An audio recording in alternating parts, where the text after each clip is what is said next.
I started, first of all, as a competitive fencer, a sports fencer, and then I went to theatre school to train as an actor. I was a very bad actor. There's only one answer for that. You will pay for it now, sir, if you please. I found I had a way, I think, of making fights perhaps a little more real than they had been in the old Hollywood era.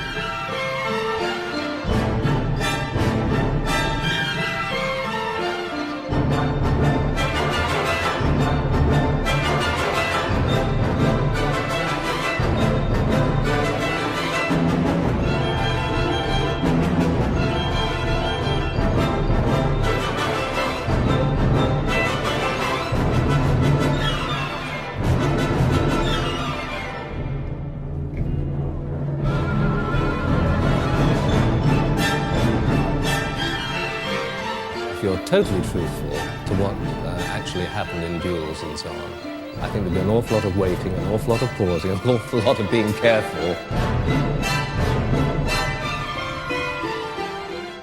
But then from that, the fight should just have the audience on the edge of their seat. Just a question of selecting the right moves that they can perform well with speed and tell the story.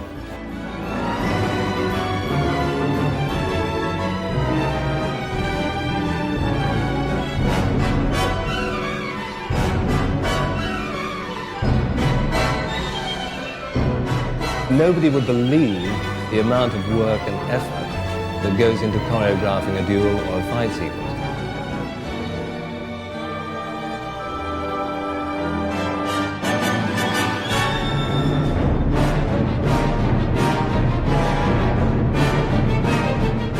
A major climactic duel will take 3 weeks to choreograph. It sounds like a lot of time, but it's not a lot of time. And if you think that Fred Astaire and Ginger Rogers used to take 6 weeks on a dance sequence, it's not surprising it takes that amount of time.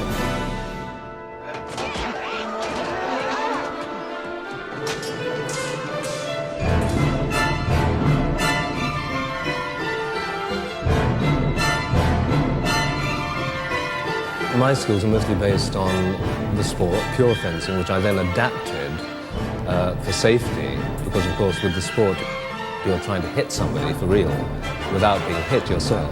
In film and theatre what you're doing is creating the illusion of reality and keeping the actors as safe as humanly possible. So there are two very different techniques that have to be married together.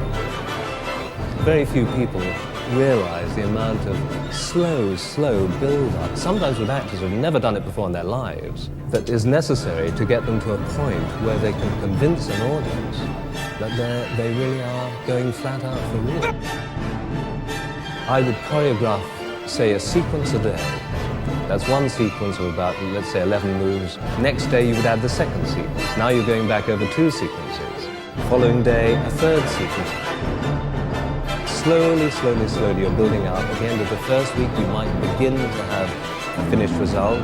Second week, you're working on it, getting it together. And then the third week is where you're perhaps making little changes, adjustments, so that finally you're ready for shooting. And hopefully you peak with the actors at the right time, ready for the moment that the camera turns on. I still get very anxious the day that we're shooting, that it's going to go okay. Because ultimately it's the actors there, but except the odd word here and there in their ear, it's the time to let them get on with it and stand back.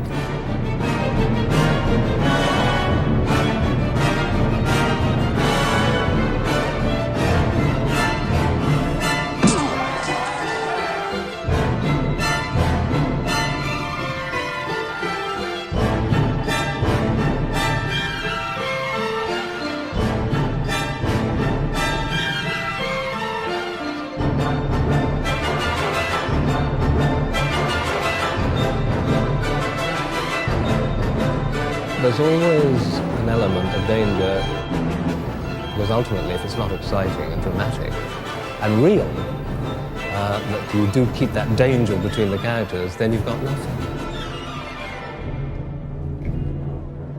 You can't go at half speed, it's got to be flat out to make it work.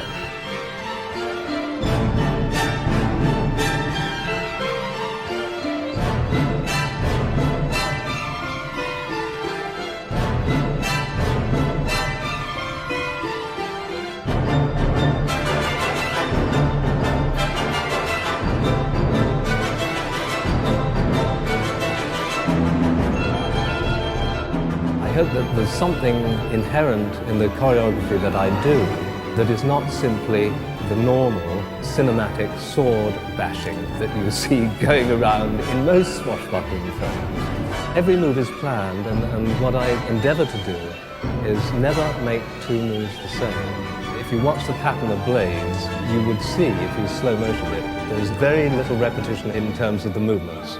And this, of course, makes it extremely difficult for the actors.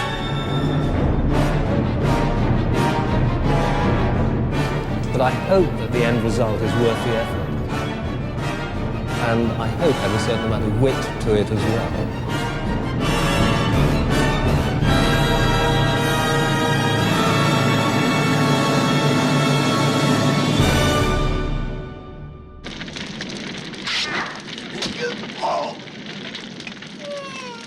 Only Porters can invent a new way to disarm himself.